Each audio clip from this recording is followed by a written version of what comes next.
Across the vast kingdoms of the past, where banners fluttered like restless spirits and the air tasted of incense, ambition, and secrecy, there lies a story that history rarely dares to illuminate. A story not carved in stone nor sung by bards, but stitched quietly into the lives of queens whose bodies became battlegrounds for empires. Queens who lived beneath crowns heavier than any sword. Queens whose fertility was both their throne and their prison. And as we wander through the labyrinth of their forgotten realities, the truth emerges with a kind of aching clarity.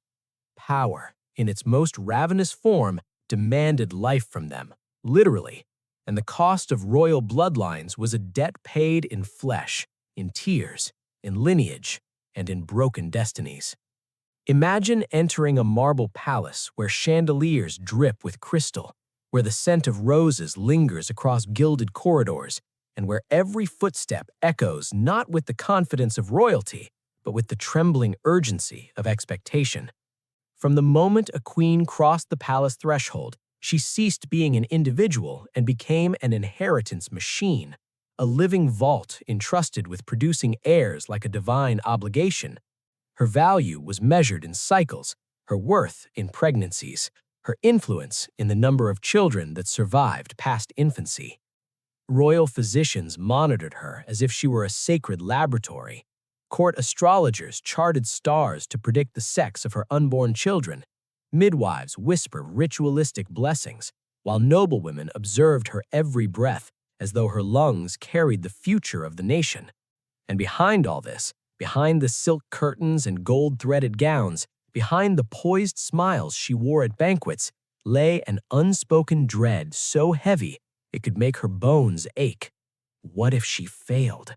In an age where fertility equaled power and barrenness equaled disgrace, queens lived with the kind of fear that could not be spoken aloud, the fear that their bodies might betray them, the fear that their wombs might not bend to royal demand, the fear that a single miscarriage could ignite political storms, topple alliances, or even bring war. Some queens faced these storms the moment their wedding celebrations ended, when relatives, advisors, diplomats, and servants waited as though watching a clock whose hands refused to move. If months passed without news, whispers slithered through the palace like serpents. Perhaps the queen was cursed. Perhaps the marriage lacked divine blessing. Perhaps the king should take a concubine, or worse, a new wife. In many courts, the queen's hips, breathing patterns, appetite, sleep, and even posture were monitored as indicators of fertility.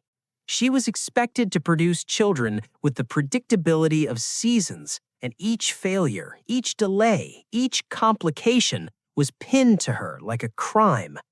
And yet the outside world saw only grandeur.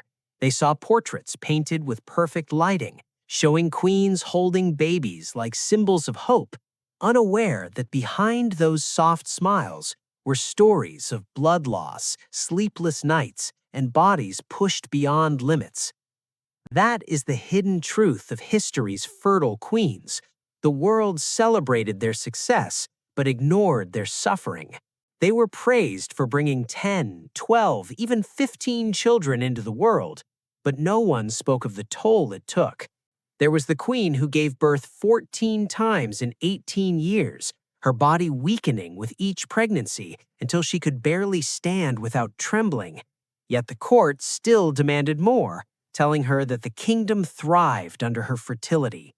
All the while, she drifted through the palace like a ghost, trapped inside a glamorous cage, her mind haunted by the fear that the next pregnancy might be her last. Another young monarch, praised as the mother of the nation, bore 11 children by her late 20s, but her final childbirth was so violent that she fainted for 3 days, drifting between life and death, while courtiers already whispered about who the king should marry next should she fail to recover. And then there was the empress who gave her empire 8 heirs, but buried 5 of them before they turned 10, victims not of neglect or illness alone, but of genetic curses passed down through centuries of inbreeding.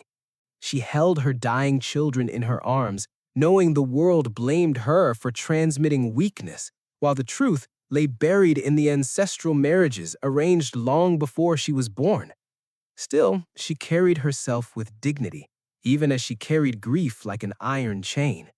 This obsession with royal bloodlines, this desperate desire to preserve purity, led to marriages so entangled that genealogists centuries later struggled to untangle them. Cousins married cousins, uncles married nieces, bloodlines looped into themselves like Ouroboros serpents devouring their own tails. These unions, designed to protect political power, instead poisoned entire dynasties. Hemophilia became known as the royal disease. Deformities spread like shadows through noble families, and madness, unpredictable, terrifying, inherited, sat on thrones wearing crowns. And yet, who was blamed? The queens, the very women who had no voice in choosing their husbands, who were forced into these marriages at ages as young as 12 or 13, bearing children before they understood the weight of motherhood. If a child was weak, the queen's blood was questioned. If a child was strong, the king was praised. This imbalance stained every corner of the royal world. But not all tragedy was genetic. Some queens fought battles so personal and devastating that history dared not record them. Like the queen who suffered 6 miscarriages in a row and hid every one of them to protect political stability, each loss carving a silent wound inside her.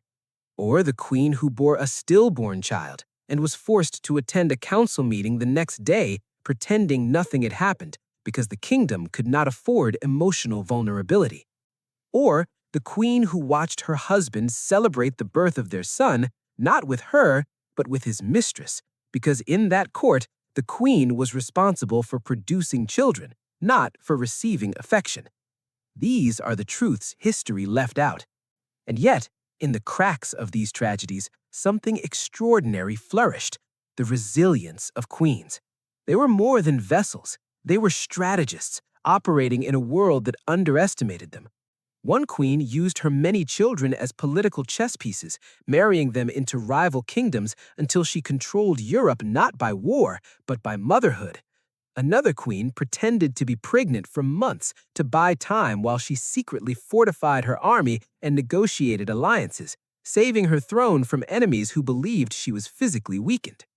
Another demanded to be present at diplomatic meetings while heavily pregnant, daring any man to challenge her authority, while she carried the next heir.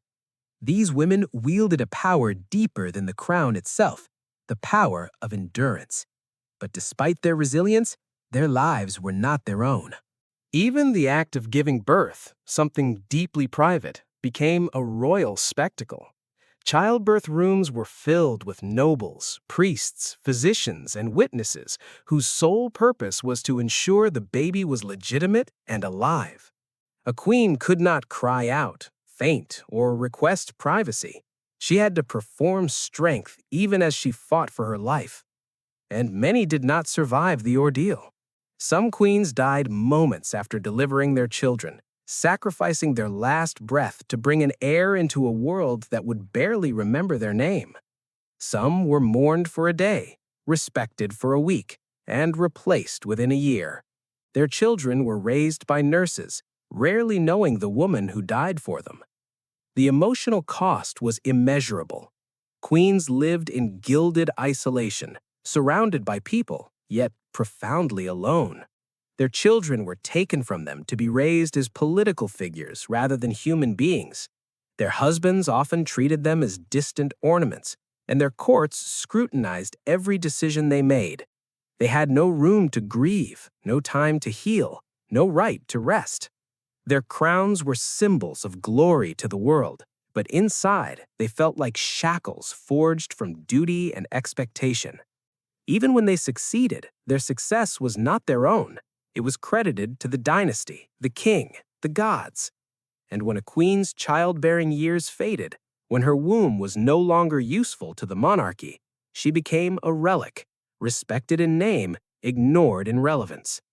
Younger women emerged to take her place in the king's heart, his bed, or his political strategy. Her influence faded like dying embers. Yet in that fading, many queens found a strange kind of freedom.